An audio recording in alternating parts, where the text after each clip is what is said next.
क्या सरकार बदलने से महंगाई कम हो जाएगी? एक सवाल है।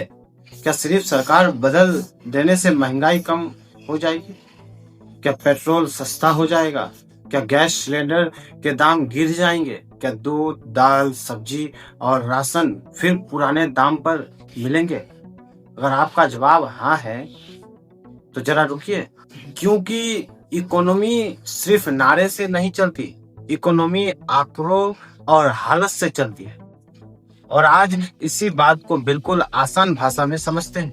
मान लीजिए आपकी महीने की कमाई है 30,000 रुपये। पिछले साल आपके घर का खर्च था 20,000, लेकिन इस साल वही खर्च बढ़कर 24,000 हो गया है। अब आपकी सैलरी तो वही है, लेकिन खर्च बढ़ गया, मतलब आपकी जेब पर दबाव बढ़ गया। यही महंगाई का सबसे आसान मतलब समझिए। जब सामान और सेवाओं की कीमतें लगातार बढ़ती है और उसी पैसे में कम सामान आने लगता है। लेकिन यहाँ एक बहुत बड़ा खेल है। मान लीजिए किसी सामान की कीमत 100 से बढ़कर 110 हो गई। अगले साल कीमत 110 ही रही। अब इन्फ्लेशन यानी महंगाई की रफ्तार कम हो सकती है, लेकिन क्या सामान वापस 100 का हो गया? नहीं।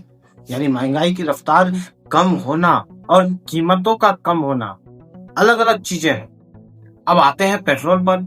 मान लीजिए आप रोज बाइक से काम पर जाते हैं।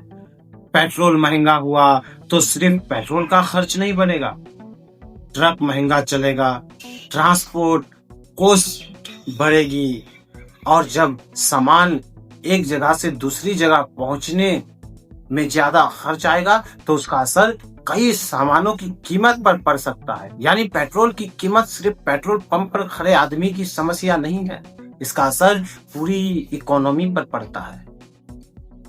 लेकिन अब सबसे जरूरी सवाल, क्या हर महंगाई के लिए सरकार जिम्मेदार है? नहीं। और अगर कोई आपको कह रहा है कि महंगाई की वजह सिर्फ सरकार है, तो वह आपको आधी कहानी बता रहा है।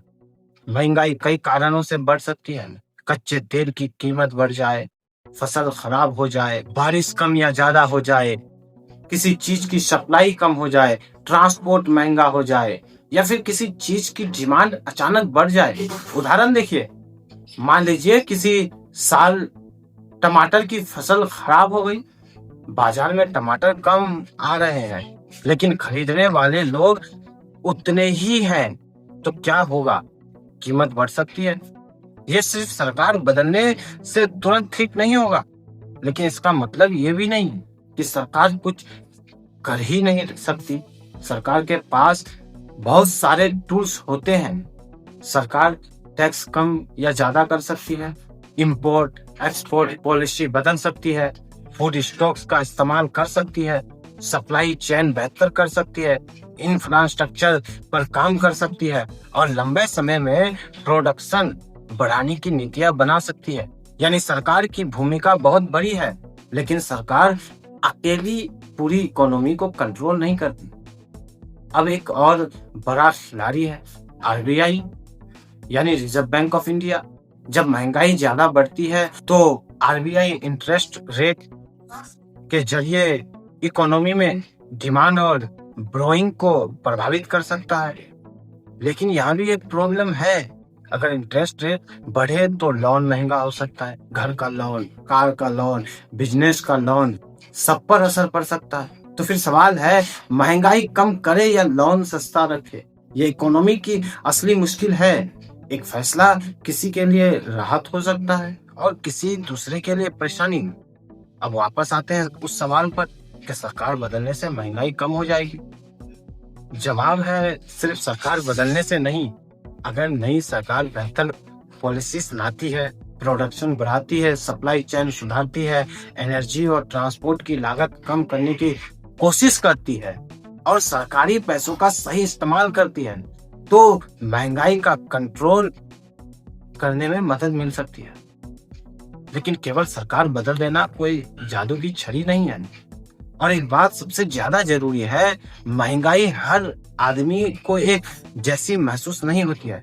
जिस परिवार की इनकम 20,000 है उसके लिए खाने पीने की चीजों के दाम बढ़ाना बहुत बड़ा झटका हो सकता है। वहीं किसी ज्यादा कमाने वाले परिवार के लिए वही बढ़ोतरी उतना बड़ी समस्या ना हो। इसलिए सिर्फ ये कहना कि इन्फ्लेशन इतनी प्रतिशत है इसलिए सब ठीक है काफी नहीं है। हमें ये भी दिखाना होगा कि आम आदमी की इनकम कितनी बढ़ी और उसके खर्च कितने बढ़े। तो अगली बार कोई नेता बोले हम आएंगे तो महंगाई खत्म कर देंगे, ये कोई दूसरा नेता बोले कि महंगाई सिर्फ उनकी सरकार की वजह से है, तो तालियां बजाने से पहले एक सवाल जरूर पूछिए, आंकड़े क्या है। क्योंकि राजनीति में दावे बहुत होते हैं लेकिन इकोनॉमी में दावे नहीं, डेटा बोलता है। और लोकतंत्र में सबसे ताकतवर नागरिक वही नहीं जो हर बात पर किसी नेता के साथ खड़ा हो जाए। सबसे ताकतवर नागरिक वो है जो पूछे पैसा कहां से आया, खर्च कहां हुआ, कीमत क्यों बढ़ी और सरकार ने उसे कम करने के लिए क्या किया। क्योंकि आखिरी में सवाल किसी पार्टी का नहीं है, सवाल है आपकी जेब का। और आपकी जेब पर असर डालने वाली इकोनॉमी को समझना